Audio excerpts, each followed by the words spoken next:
الرحمن الرحیم۔ موت اور آخرت کی فکر پیدا کرنے والی چیزوں کو پڑھنا سننا یہ انسان کی زندگی کے اندر ایک نیا رخ پیدا کر دیتی ہیں۔ اس لیے ایسی باتوں کو سننا چاہیے، ایسی کتابوں کو پڑھنا چاہیے کہ جن سے آدمی کے اندر فکر آخرت پیدا ہو۔ یہ فکر آخرت بہت بڑی چیز ہے۔ مجھے اسی کے تعلق سے ایک ولی کی موت کے عجیب حالات۔ حضرت ذوالنون مصری رحمہ اللہ فرماتے ہیں کہ میں حجاز، مکہ اور مدینہ کے ارادے سے نکلا اور کسی کو اپنا رفیق سفر نہ بنایا، بس میں اسی حالت میں جا رہا تھا کہ بیابان علاقے میں جا پہنچا۔ توشہ سفر ختم ہو چکا تھا اور میں ہلاکت کے قریب پہنچ چکا تھا کہ اسی جنگل میں ایک درخت نظر آیا جس کی شاخیں گری ہوئی تھیں اور ٹہنیاں جھکی ہوئی تھیں، پتے بھی بہت تھے۔ میں نے دل میں کہا کہ اس درخت کی طرف چلتا ہوں اور اس کے سائے میں بیٹھتا ہوں یہاں تک کہ اللہ تعالیٰ موت کا فیصلہ فرما دے۔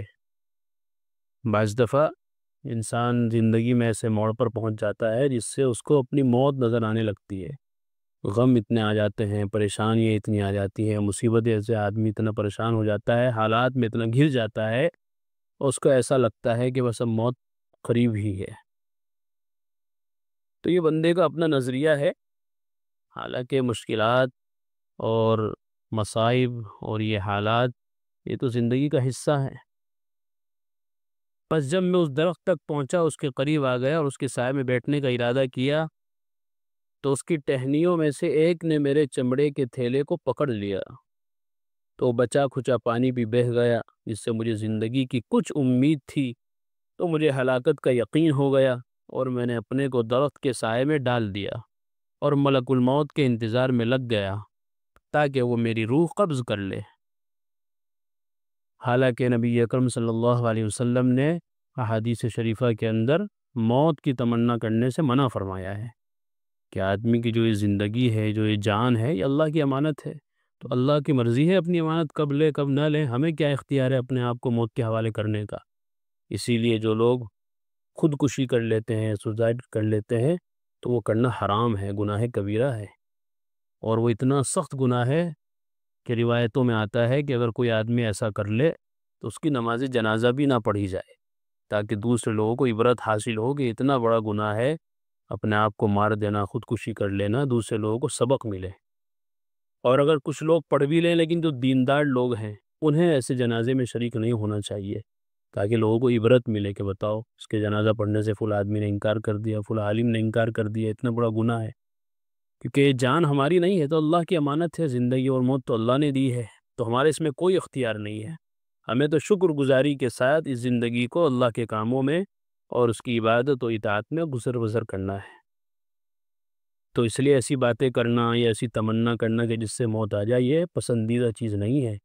حدیث شریف میں آیا اگر کسی آدمی کی حالات اتنے تنگ ہو جائے، اتنا پریشان ہو جائے وہ اپنی زندگی سے، دنیا سے، تو اس کو یہ دعا کرنی چاہیے، اے اللہ جب تک زندگی میرے لیے بہتر ہو مجھے زندگی دے رکھ، اور جب موت میرے لیے بہتر ہو تو مجھے دنیا سے اٹھا لے۔ یہ دعا حدیث شریف سے ثابت ہے۔ لیکن ڈائریکٹ موت مانگنا کہ اللہ بس مجھے موت ہی دے دے، اس سے تو اس زندگی سے اچھا تو موت اچھی ہے، ایسی ایسی باتیں کرنا، یہ ایسے جملے ہیں جس سے انسان کا ایمان خطرے میں پڑ جاتا ہے۔ یہ تو زندگی کا حصہ ہے، بڑی بڑی پریشانیاں لوگوں پر آئی ہیں، لیکن اس کا مطلب یہ تو نہیں کہ آپ بالکل ہی اللہ کی رحمت سے نا امید ہو جائیں۔ یہ تو نا امیدی ہی کی باتیں ہیں کہ آدمی یہ سوچ لیتا ہے کہ بس جن حالات میں میں پڑا ہوا ہوں ان حالات سے کبھی نہیں نکلوں گا۔ اللہ کی رحمت سے کچھ بعید نہیں ہے، اللہ کی رحمت تو ناممکن کو ممکن کر دیتی ہے۔ اللہ کے لیے کچھ مشکل نہیں ہے حالات کو بدلنا، تو بندہ دعا کرے۔ ابھی حدیث شریف سن کر آئے ہیں کہ دعا فائدہ مند ہے اس بلا کے لیے جو نازل ہو چکی، اور اس کے لیے بھی جو ابھی نازل نہیں ہوئی، اس میں بھی دعا فائدہ دے رہا۔ دعا کرے، اللہ سے لو لگا کر رکھے۔ لیکن پھر بھی انسان ہے، کبھی کبھی حالات سے اور اپنے جذبات سے مغلوب ہو جاتا ہے، تو انہوں نے بھی ایسا ہی کیا، موت کے انتظار میں بیٹھ گئے۔ کہتے ہیں تو میں نے اچانک ایک غمگین آواز سنی جو غمگین شخص کے دل سے نکل رہی تھی۔ وہ کہہ رہا تھا، اے اللہ، اے میرے آقا، اے میرے مولا، اگر آپ مجھ سے راضی ہیں تو آپ اس کو مزید بڑھا دیں تاکہ یا ارحم الراحمین آپ مجھ سے راضی ہو جائیں۔ میں اٹھا اور اس آواز کی طرف چلنا شروع کر دیا تو میں ایک حسین چہرہ حسین صورت آدمی کے پاس پہنچ گیا جو ریت پر پڑا ہوا تھا اور گدھ اس کو چاروں طرف گھیرے ہوئے تھے، اس کے گوشت کو نوچنا چاہتے تھے۔ میں نے اسے سلام کیا، اس نے سلام کا جواب دیا اور مجھے کہا کہ ذوالنون، جب توشہ سفر ختم ہو چکا اور پانی بہہ چکا تو موت اور فنا ہونے کا یقین کر بیٹھا، تو میں اس کے سرہانے بیٹھ گیا اور اس کے رونے پر ترس کھایا، اور جو میں نے اس کے ساتھ ہوتے دیکھا اس پر رونے لگ گیا۔ بس میں اسی حالت میں تھا کہ کھانے کا ایک پیالہ میرے سامنے تھا اور اس نے زمین پر ایڑی ماری تو پانی کا ایک چشمہ پھوٹ پڑا جو دودھ سے زیادہ سفید اور شہد سے زیادہ میٹھا تھا۔ اس نے کہا، اے ذوالنون، کھاؤ اور پیو، تم بیت اللہ شریف ضرور پہنچو گے۔ اے ذوالنون، لیکن مجھے تم سے ایک کام ہے، اگر اس کو پورا کرو گے تو تمہیں اجر و ثواب ہوگا۔ میں نے کہا، وہ کیا ہے؟ کہا، جب میں مر جاؤں تو مجھے غسل دینا، دفن کر دینا اور درندوں اور پرندوں سے چھپا دینا، پھر چلے جانا۔ جب تو حج ادا کر چکے تو بغداد شہر پہنچے گا اور باب الزعفران سے داخل ہوگا تو وہاں پر بچوں کو کھیلتا ہوا پائے گا، ان پر رنگ برنگے کپڑے ہوں گے، اور تو وہاں پر ایک کم سن نوجوان کو بھی ملے گا جس کی کوئی چیز بھی اللہ تعالیٰ کے ذکر سے غافل نہیں کر پا رہی ہوگی۔ اس نے ایک کپڑے کے ٹکڑے سے اپنی کمر کسی ہوگی اور ایک کپڑا اپنے کندھوں پر ڈالا ہوگا، اس کے چہرے پر آنسوؤں کے آثار سے 2 سیاہ لکیریں پڑی ہوئی ہوں گی۔ جب تو اسے ملے تو یہی میرا بیٹا ہوگا، میری آنکھوں کی ٹھنڈک ہوگا، بس اس کو میرا سلام کہہ دینا۔ حضرت ذوالنون مصری رحمۃ اللہ علیہ فرماتے، جب میں اس کی بات سے فارغ ہوا تو اس کو یہ کہتے سنا، اشہد ان لا الہ الا اللہ و اشہد ان محمد رسول اللہ، اور ایک چیخ ماری کہ دنیا کو چھوڑ دیا۔ یہ دیکھو کتنی بڑی سعادت کی موت ہے کہ جو آدمی مرتے وقت کلمہ شہادت پڑھ لے، وہ جس کا آخری کلمہ آخری بول یہ نکلے لا الہ الا اللہ محمد رسول اللہ، تو حدیث شریف میں آیا ہے کہ وہ جنت میں داخل ہو گیا۔ تو میں نے کہا، انا للہ و انا الیہ راجعون، میرے پاس میرے سامان میں ایک قمیص تھا جس کو میں اپنے سے دور نہیں رکھتا تھا، پس میں نے اس کو اسی پانی سے نہلایا اور کفنایا اور خاک میں چھپا دیا اور بیت اللہ شریف کی طرف چل پڑا، حج کے اعمال ادا کیے اور روضہ رسول کی زیارت کے لیے نکل پڑا۔ جب زیارت سے فارغ ہوا تو بغداد شہر چل دیا، پس میں اس میں عید کے دن پہنچا اور بچوں کے پاس گیا جو کھیل رہے تھے، ان پر رنگ برنگے کپڑے تھے۔ پھر میں نے نظر دوڑائی تو وہ نوجوان موصوف بیٹھا ہوا تھا، اسے کوئی بھی قیمتی سے قیمتی شے علام الغیوب سے بے توجہ نہیں کر رہی تھی۔ اس کے چہرے پر صدمے ظاہر تھے، چہرے پر آنسوؤں کے آثار سے 2 سیاہ دھاریاں تھیں، اور وہ یہ کہہ رہا تھا، عربی کا اشعار ہے، الناس كلهم للعید قد فرحوا وقد فرحت انا بالواحد الصمد، الناس كلهم للعید قد صبغوا وقد صبغت ثياب الذل والكمد، الناس كلهم للعید قد غسلوا وقد غسلت انا بالدمع للكبد۔ کا ترجمہ یہ ہے کہ سارے انسان عید کی خوشی منا رہے ہیں اور میں اللہ تعالیٰ سے خوش ہوں۔ سارے لوگ عید کے لیے خوشبوئیں لگا کر آئے ہیں اور میں ذلت اور بدلی ہوئی رنگت والے کپڑوں کا رنگ لگا لیا ہے۔ سارے لوگ عید کے لیے غسل کر کے آئے ہیں اور میں نے دل کو آنسوؤں کے ساتھ غسل دیا ہے۔ حضرت ذوالنون مصری فرماتے ہیں کہ میں نے اسے سلام کیا تو اس نے سلام کا جواب دیا اور کہا، میرے والد کے قاصد کے لیے خوش آمدید، ویلکم۔ تو میں نے اس سے کہا کہ آپ کو کس نے بتایا میں قاصد ہوں اور آپ کے والد کی طرف سے آیا ہوں؟ کہا، اس نے جس نے مجھے یہ خبر دی ہے کہ تو نے انہیں صحرا میں دفن کیا ہے، جنگل میں۔ اے ذوالنون، تو سمجھتا ہے کہ تو نے میرے باپ کو صحرا میں دفن کیا؟ اللہ کی قسم، میرے والد کو سدرۃ المنتہا کی طرف اٹھا لیا گیا ہے، لیکن تم میرے ساتھ میری دادی کی طرف چلو۔ اور اس نے میرا ہاتھ پکڑا اور میرے ساتھ اپنے گھر کی طرف چل دیا۔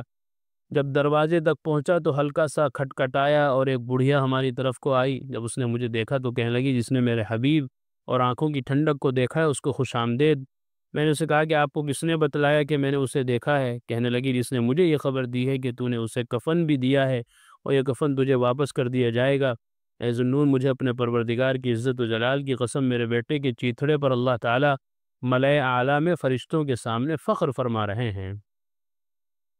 پھر کہنے لگی، ذوالنون، میری آنکھوں کی ٹھنڈک، دل کے ٹکڑے، میرے بیٹے کو تو نے کس طرح الوداع کیا، ذرا اس کو بیان تو کر۔ میں نے اسے کہا کہ میں نے اسے بے آب ہو گیا جنگل میں ریت اور پتھروں کے درمیان اکیلے چھوڑا ہے، جو کچھ اس نے اپنے پروردگار سے امید باندھی تھی وہ اسے نصیب ہو گئی۔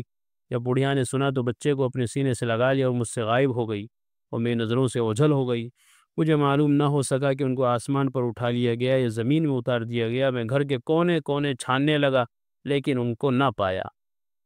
پھر میں نے ایک ہاتف سے سنا، ہاتف غیبی آواز، جو یہ کہہ رہا تھا، ذوالنون اپنے آپ کو نہ تھکا، ان کو فرشتوں نے طلب کر لیا ہے لیکن وہ ان کو بھی نہیں مل سکے، میں نے کہا پھر وہ کہاں گئے؟ کہا کہ شہداء مشرکین کی تلواروں سے فوت ہوتے ہیں، اور یہ محبین رب العالمین کے شوق میں فوت ہوتے ہیں۔ جو اللہ سے محبت کرنے والے لوگ ہیں ان کی زندگیاں عجیب و غریب ہوتی ہیں، ان کے واقعات بھی عجیب و غریب ہوتے ہیں۔ ان کو قادر مطلق بادشاہ کے سچے مقام کی طرف نور کی سواری میں اٹھا لیا جاتا ہے۔ حضرت ذوالنون فرماتے ہیں پس میرے چمڑے کا جو برتن گم پایا تھا وہ بھی مل گیا، اور وہ کفن جو میں نے اسے پہنایا تھا اس کو بھی اسی طرح برتن میں لپٹا ہوا پایا جس طرح سے پہلا لپٹے ہوا تھا۔ اللہ ان سے راضی ہو، ان کی برکات سے ہمیں نفع پہنچائے۔ فائدہ یہ واقعہ مذکورہ اولیاء کی کرامات پر مشتمل ہے جن سے اللہ تعالیٰ نے اپنے بندوں کو عزت بخشی۔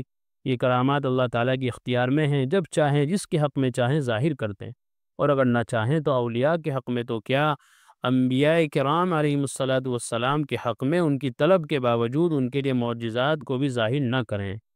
یعنی اللہ تعالیٰ کا نظام ہے جو انبیاء کے ہاتھوں سے معجزات ظاہر فرماتے ہیں، اور اپنے نیک بندوں کے ذریعے سے اپنے ولیوں کے ہاتھوں پر کرامات ظاہر فرماتے ہیں۔ اور بعض اوقات ان کی دعاؤں کو بھی قبول نہ کریں، اللہ کی مرضی ہے، جیسا کہ نوح علیہ السلام، ابراہیم علیہ السلام وغیرہ حضرات انبیاء و مرسلین کی دعائیں بھی قبول نہ فرمائی۔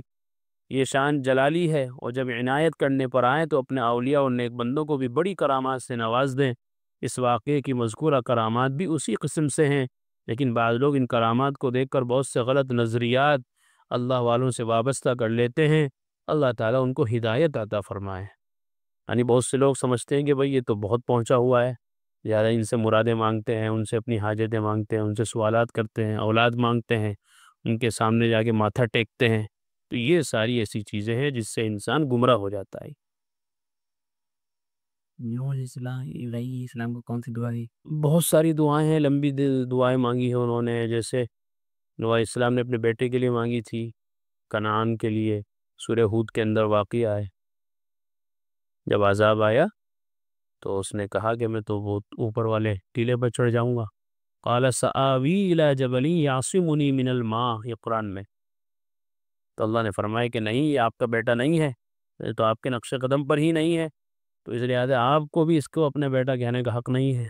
ایسے حضرت ابراہیم علیہ السلام کے والد کا واقعہ ہے کہ آزر، وہ بھی اسلام قبول نہیں کر پائے تھے، ان کے لیے دعائیں بھی بڑی کی حضرت ابراہیم نے، لیکن وہ قبول نہیں ہو پائی۔ تو اللہ کی مرضی ہے، نبی ہی تو ہے، اللہ تو نہیں ہے، اللہ کی شان ہے۔